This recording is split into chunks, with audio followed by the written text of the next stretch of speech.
Pakilala po, anong pangalan, tapos ilang taon na po nagtatrabaho sa Lalo? Ako po si Norman, isang lalaro rider, two wheels category. Batch 2019 ako na lalaro. So, ang nangyari, tama ba? Yung nangyari today, yung nangyari today is nagkaroon ng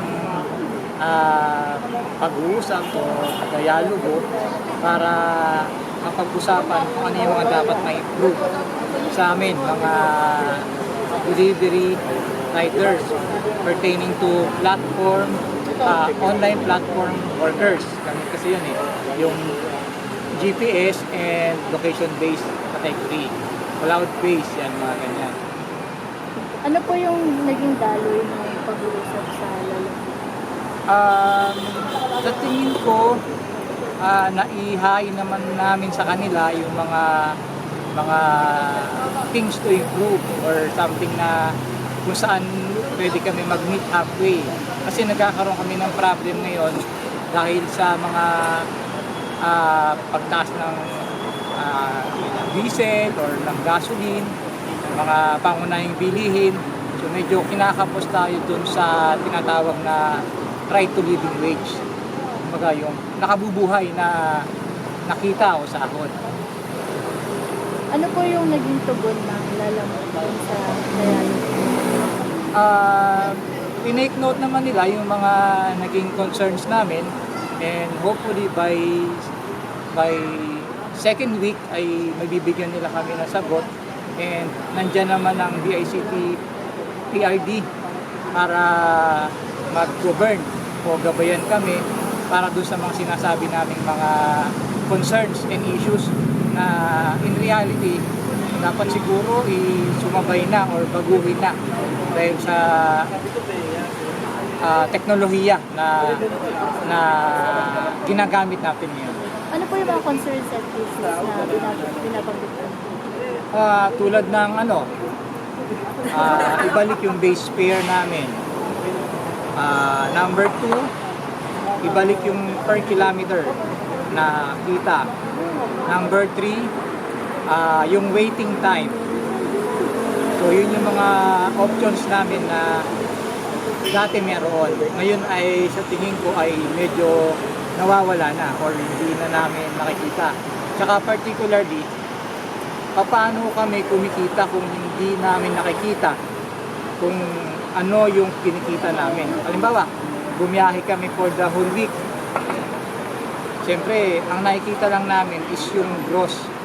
Ang gusto namin malaman, ano yung breakdown. Diba? Kunyari, sahod. Diba may breakdown yun, may mga kaltas, may mga adjustments. So, sana magkaroon din ng ganun. Ma-regulate ang platform app na mabigyan lahat ng ganun ng regulatory division, which is DICT, na ma-require sila na ang mga platform workers ay kailangan mabigyan nyo ng ganito, ng tinatawag na yung clarity or yung clear na transparency kung paano kami kumikita, paano kami mabubuhay, na mga ipinagpalit namin yung aming regular na trabaho dahil sa magandang offer ng app sa amin. Pwede niyo po ba i-expound or ipaliwanag ano yung base fare dati, ano yung mga ganung mga bagay? Tsaka yung kilometer, ano po yung gusto niyo ibalik, magkano po ba yung dati at ngayon? As of the moment kasi, na nag-iba-iba na. So ako, from 2019, so hindi ko na masabi yung eksakto. Pero yun yung aming mode of earnings na meron, na binibigay sila alam mo. Kaya sana, yun din yung gusto namin ibalik. Tapos kung may mga additional programs pa sila na pwede kaming kumita as their partners, drivers, riders, para sana magkaroon ng win both side, the app and kami, mga partners daw ng platform app. Kaya medyo ano lang po, parang malabo pa rin po sa amin. Ano po ba yung ibig sabihin ng base fare? Ano yung ibig sabihin pag sinabing ibalik? Kasi pag ibabalik, so may dati. Kaya hindi ko po masyadong Oo nga, eh, kaya nga hindi tayo pwede makapagbigay ng figures kasi Pero kung sa particular po sa inyo, matagal na yun. Basta baka hindi na ganun. Kaya pwedeng magkamali ako. Kaya ang gusto ko sana, dahil nga matagal na yun, tapos may iba-iba na tayo ng ano. So it depends na kung ano yung base fare na i-apply.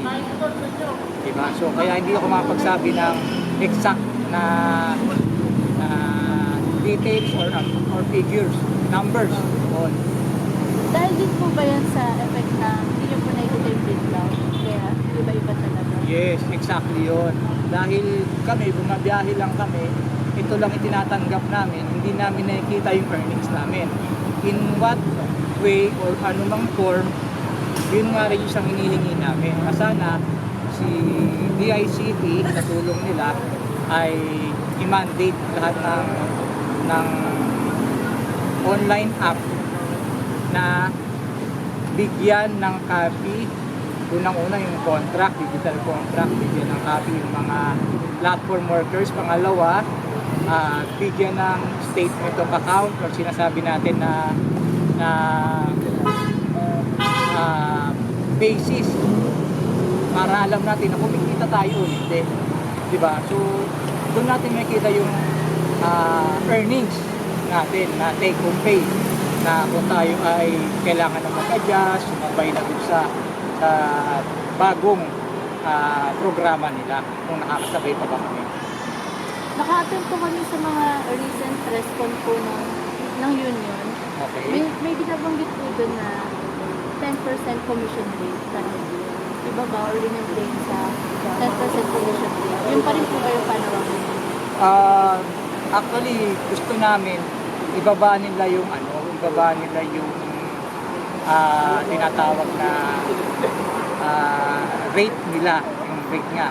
Kasi masyado mataas sa amin bilang mga partners, parang hindi na kami kumikita.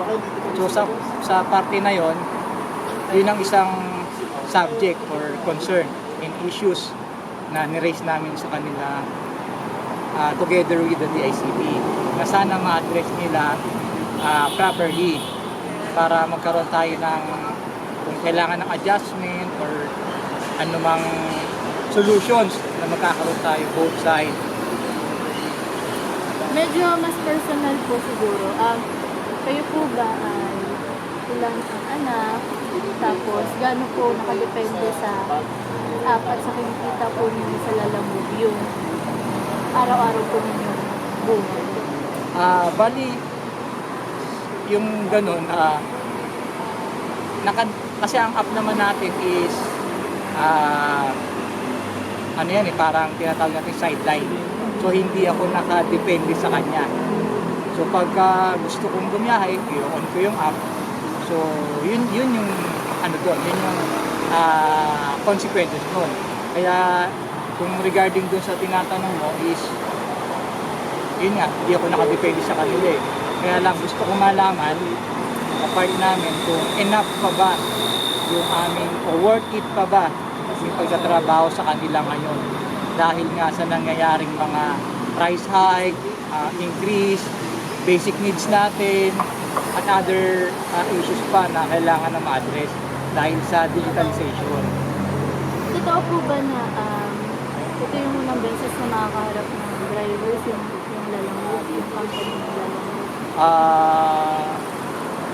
Maybe ito nga yun, pero yun nga dahil salamat nga din sa kanila dahil pinaunlakan nila kami with their legal and their representative, umattend sila. So medyo nagkaroon nga lang ng pangalawang suggestion na pangalawang meeting kasi hindi namin matalakay agad kasi medyo may mga kailangan tayong ihain na mas maayos o mas maganda with basis. Kaya doon sana makabuo ang DICT para sa lahat ng mga platform apps na magiging basihan o part ng regulations na ginagamit dun sa luma na Department Order 2001-001 tsaka yung Administrative Order 2001-001. Yun kasi yung existing guidelines and rules na ginagamit pa simula noon. Ang tagal na noon eh. Diba? So, ano na, siguro time for a change or to update na. Tungkol saan po yun? Yung binabanggit niyo po na Yun yung mga guidelines na sinet ng DICT para sa amin mga online platform workers. Kaya lang medyo outdated na siya. Kaya ang gusto namin kasama, inihain namin yung doon today with the app na operators, yun nga yung lalabas na sana makasabay rin kami doon. And at the same time, si DICT mag-come up sa mga bagong needs to improve, tapos magkaroon ng bagong technical working group na makukonsult nila regarding doon para meron tayong basis kagaya ng Joyride, Angkas, Move It. So kailangan ma-regulate nila yan kasi yan yung tinatawag na GTS type na online platform workers. Ako naman as Lazada, ako naman yung location based. Ibig sabihin ng location based, ako ay naka-assign in certain area, dun lang. Unlike sa mga kasamahan ko na platform workers na through GPA, pwede sila pumunta ng north, pwedeng south, diba? Yun yung tinatawag na two types of online platform workers ngayon na kailangan isabayan na or makalikha na si DICT na mga changes, amendments doon sa mga existing na department orders and administrative orders. siguro huling tanong na lang din po, nabanggit niyo po kanina na hindi po kayo nakaasa, pero bakit po kayo nananatili sa pagiging rider, particular sa Lazada? Masarap ang buhay ng rider. Masaya siya, may kita. Kaya lang, siyempre, hindi natin ma-assure na hindi nila babaguhin.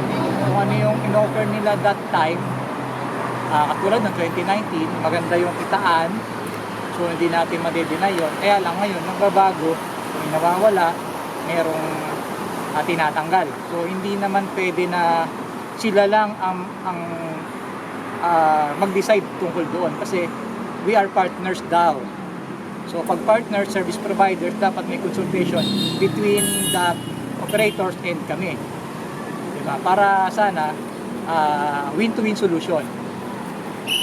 Yun lang naman. Other questions? Pero